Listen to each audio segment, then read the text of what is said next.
Hello everyone, welcome back to my channel Lotus Fiction. कैसे हैं आप सब गाइस?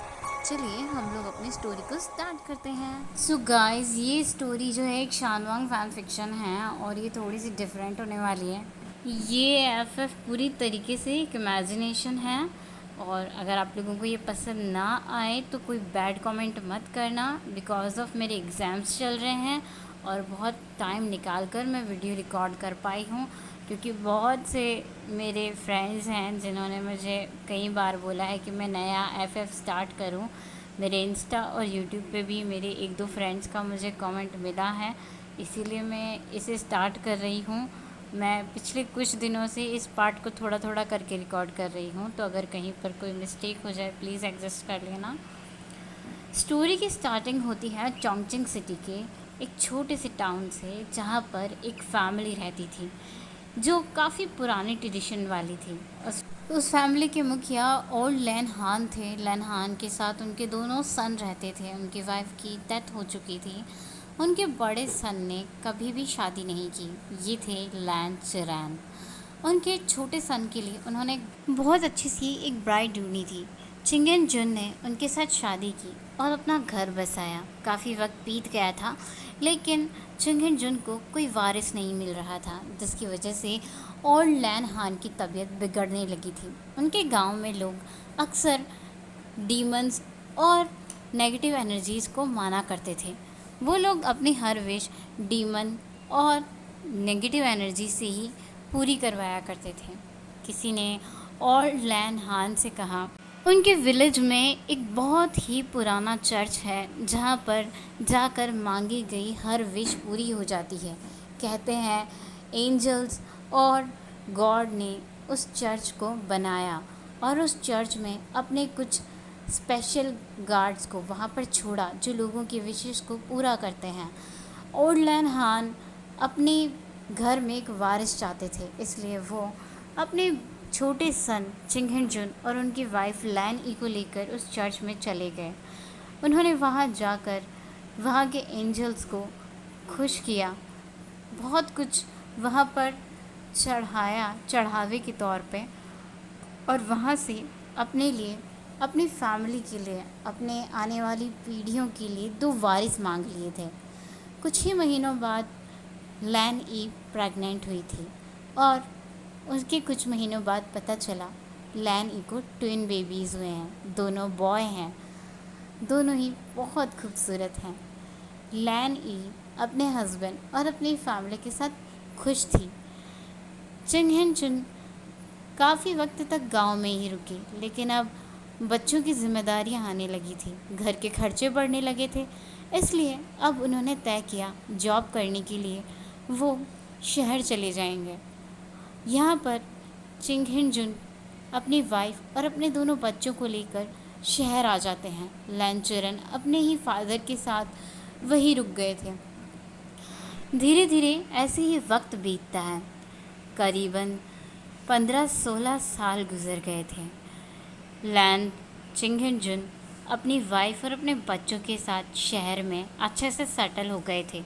एक छोटा सा बिजनेस उन्होंने खोल लिया था। उनके बच्चे बड़े हो गए थे। वो अक्सर छुट्टियों में अपने बच्चों और वाइफ के साथ अपने गांव जाया करते थे, अपने ब्रदर से मिलने, अपने डैड से मिलने। वक्त के साथ साथ लैन हान भी काफ़ी बुज़ुर्ग हो गए थे। उनकी तबीयत भी ख़राब रहने लगी थी। इन दिनों इन दिनों चिंगहिन जुन अपने विलेज में वापस शिफ्ट होने का सोच रहे थे। उनका बिजनेस काफ़ी अच्छा ग्रो कर रहा था।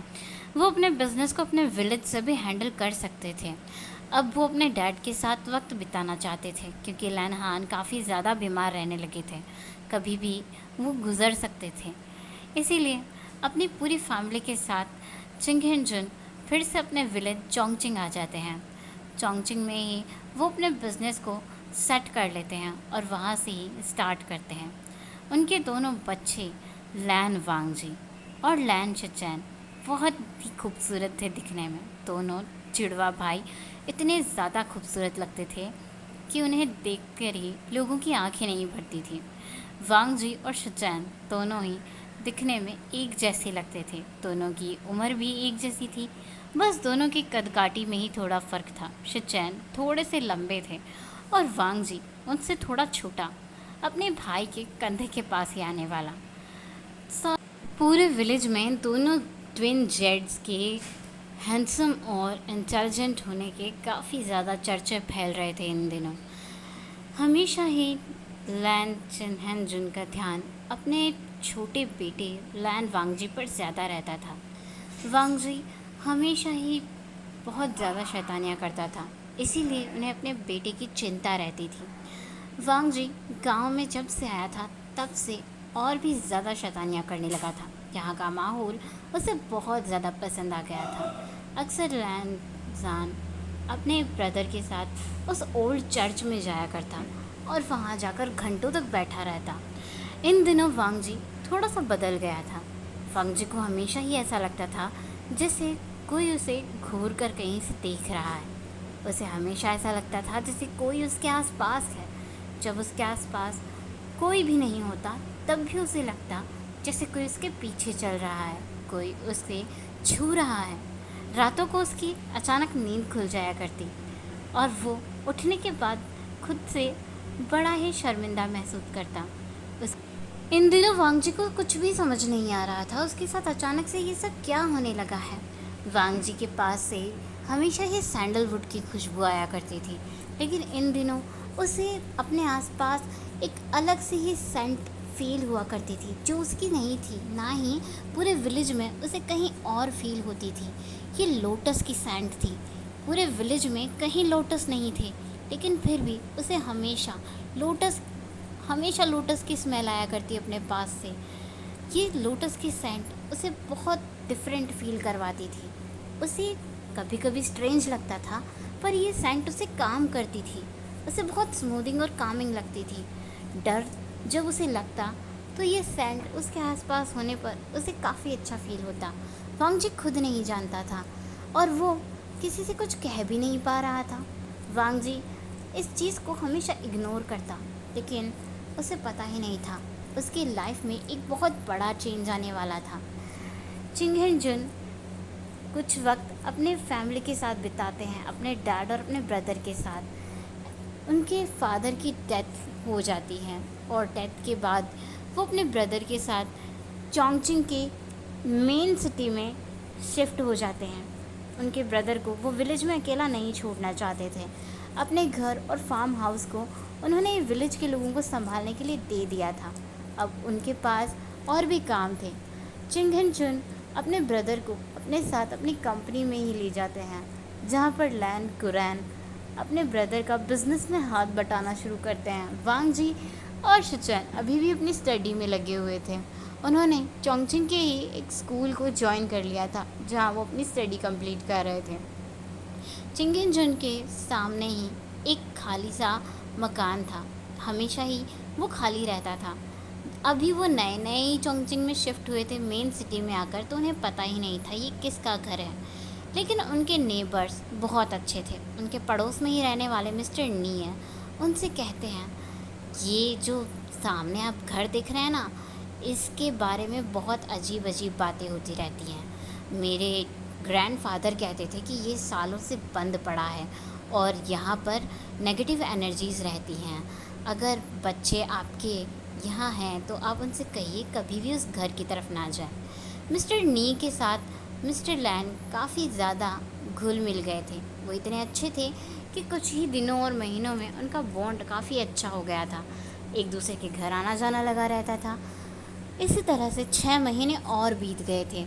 वो लोग चोंगचिंग में ही सिटी में रहने लगे थे और कभी कभी अपने विलेज में जाकर अपने घर को देखा करते थे। वहाँ पर उन्होंने कुछ पेइंग गेस्ट रख लिए थे, जिनके थ्रू उनका वो घर साफ़ सुथरा रहता था और हमेशा घर की देखभाल होती रहती थी। हमेशा ही उनके बच्चों का ध्यान मिस्टर नी भी रखते थे। मिस्टर नी का छोटा भाई निया होयसांग वांगजी और शिचैन के साथ ही स्कूल जाने लगा था। सबकी अच्छी दोस्ती हो गई थी। तीनों हमेशा ही मटर गश्ती किया करते थे। वक्त बीत रहा था और जैसे जैसे शिचैन, वांगजी और निया होयसांग बड़े होते गए, उनमें क्यूरियोसिटी आती वांग जी और शिचैन पढ़ाई में बहुत ज़्यादा होशियार थे। एक नियो हायसांग जो थोड़ा बहुत पढ़ लेता था, उसकी पढ़ाई में भी वांग जी को हेल्प करनी पड़ती थी। वांग जी बहुत प्यारा था, पढ़ाई में भी बहुत होशियार था, वो सारे काम कर लेता था, इसीलिए वो अपने पूरे स्कूल में बहुत फेमस था।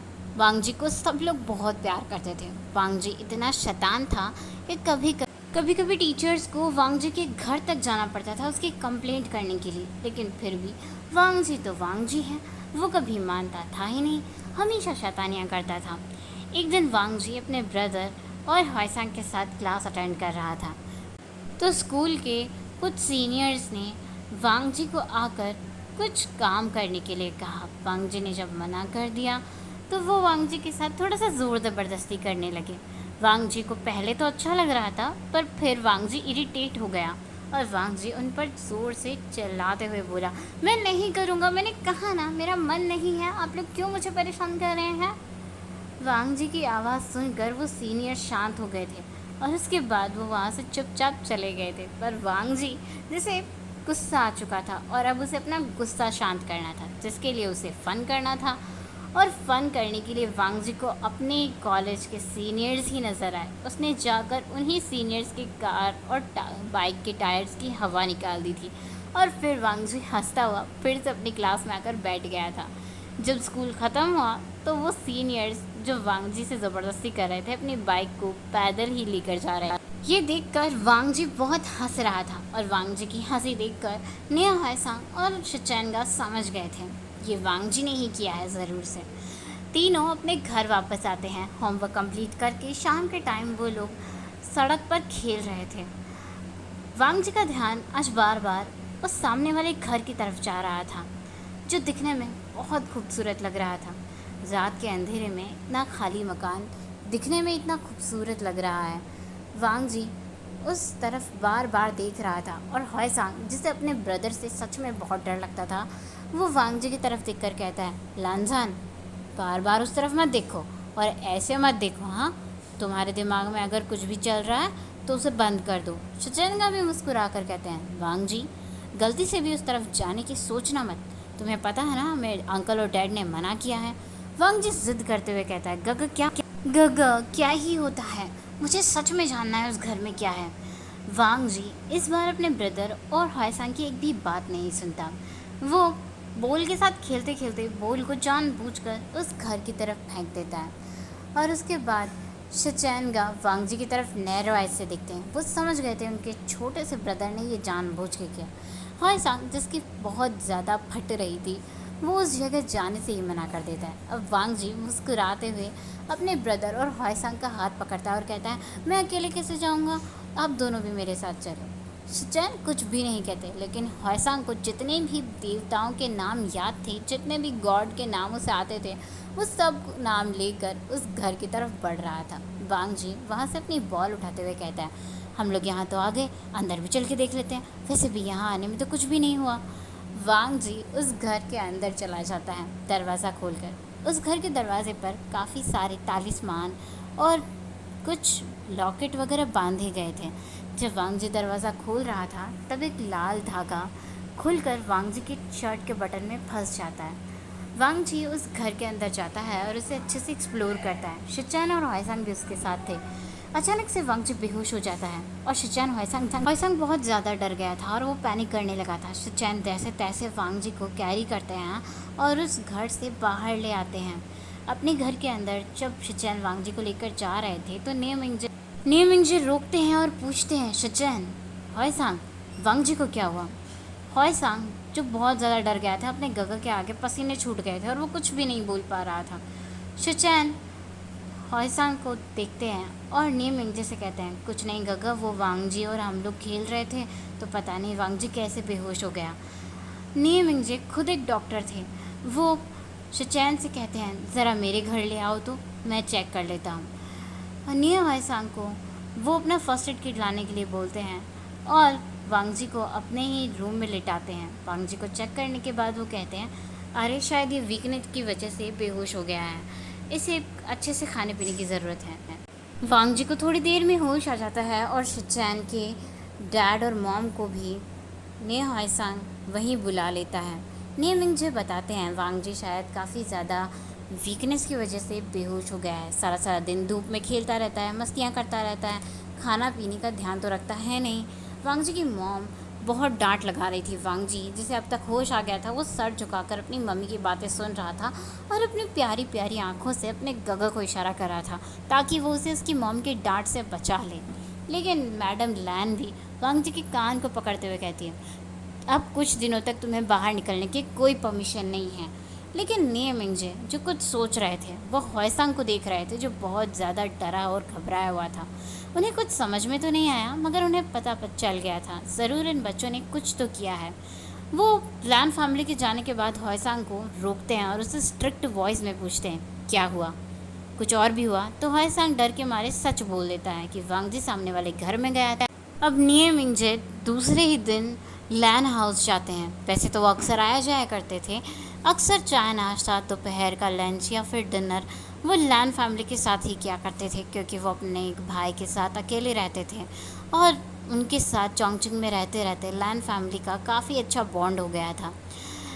लैन चिरन और चिंगहिंजुन काउच पर बैठे ही थे, चाय पी रहे थे। जब नेमिंग जाते हैं तो वो कहते हैं, एक कप चाय और बना दो, ई मिंगजू ब्रदर आए हैं। नियमिंग से बैठकर उन्हें बताने लगते हैं, आप लोगों को पता है मैंने सामने वाले घर में जाने से क्यों मना किया है? बच्चों को इस बात की समझ नहीं है। वांग जी और शिचैन वहाँ बैठकर टीवी पर वीडियो गेम खेल रहे थे। वो दोनों भी अच्छे से सुन रहे थे नियमिंग जी क्या कह रहे हैं, और लैन चिरैन और चिंगहिंजुन वो भी सुन रहे थे। नेम हॉय सांग अपने ब्रदर के पीछे पीछे घर आ गया था। वो जाकर वांगजी और शिचैन के पास बैठ जाता है और उन्हें ज्वाइन कर लेता है। वो भी वीडियो गेम खेलने लगता है।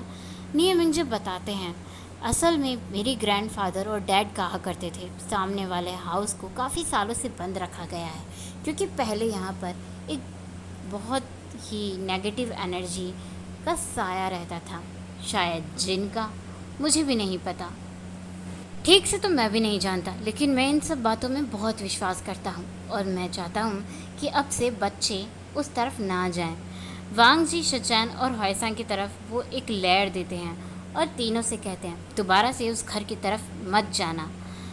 तीनों बच्चे हाँ में अपना सर हिलाते हैं। वांग जी शिचैन और हॉयसांग मिंगजी से काफ़ी छोटे थे, उनकी नज़रों में वो बच्चे ही थे।